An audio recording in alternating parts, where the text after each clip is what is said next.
আপনারা দেখতেই পাচ্ছেন এখানে সকেটটি নষ্ট হয়ে গিয়েছে, মানে পুড়ে গিয়েছে। সো আমরা এখন এটাকে চেঞ্জ করব। চেঞ্জ করার জন্য আমরা ১ম এ মার্কেট থেকে একটি নতুন সকেট আনবো। এনে চেঞ্জ করার জন্য আমরা আগে এটা খুলে নিব। তো খোলা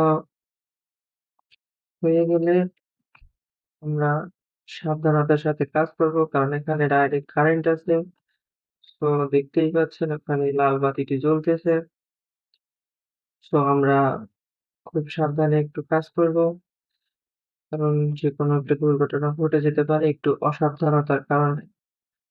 তো আমরা আগে ফেজ তারটি আলাদা করে নিব।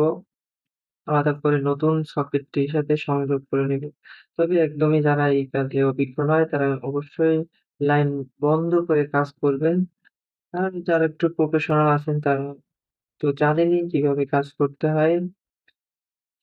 তো এখন আমরা এখানে কিছু দিক নির্দেশনা দেয়া আছে বা কিছু চিহ্ন আছে। যেমন আর্থিং, নিউট্রাল, ফেজ। নিউট্রাল এর জন্য N, ফেজের জন্য L অথবা লাইনের জন্য L। তো এখানে বোঝার জন্য আপনাদেরকে আমি লিখিয়ে দিয়েছি কিভাবে এটি লাগাতে হবে।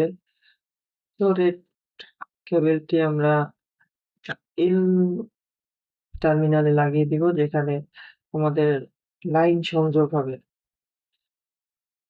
সো আমাদের লাইন সংযোগ দেওয়ার পর ঠিক আমরা নিউট্রাল এড করে দিব। দেখতেই পাচ্ছেন যে ওখানে কারেন্ট সরাসরি আছে। টেস্টার যেহেতু চলতেছে। সো আমরা নিউট্রাল লাগিয়ে চেক করব যে এটা ঠিকঠাক আছে কিনা। তবে এই ধরনের সকেট গুলি কিন্তু একটু হেভি এবং ভালো মানের সকেট। আপনারা যারা বাসা-বাড়িতে লাগাবেন একটু চেষ্টা করবেন ভালো জিনিস লাগানোর। সঙ্গেই থাকুন, দেখতে থাকুন। আমাদের কিন্তু কেবল কানেকশন কমপ্লিট। এখন আমরা আ বোর্ডটি ফিটিং করব এবং সকেটটি ফিটিং করব। আমরা এখানে ড্রিল মেশিন ইউজ করতেছি নাট টাইট দেওয়ার জন্য। তো ড্রিল মেশিন দিয়ে নাট ফুল টাইট দেওয়া যাবে না। দেখা যাবে একটু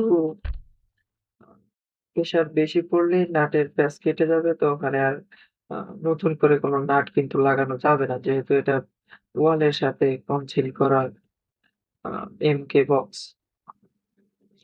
দেখছেন আমাদের এটা কিন্তু কমপ্লিট। আমাদের আলো জ্বলছে এবং আমাদের লাইনগুলোও দিয়ে চেক দেওয়া হচ্ছে। আমাদের কাজ কিন্তু ওকে।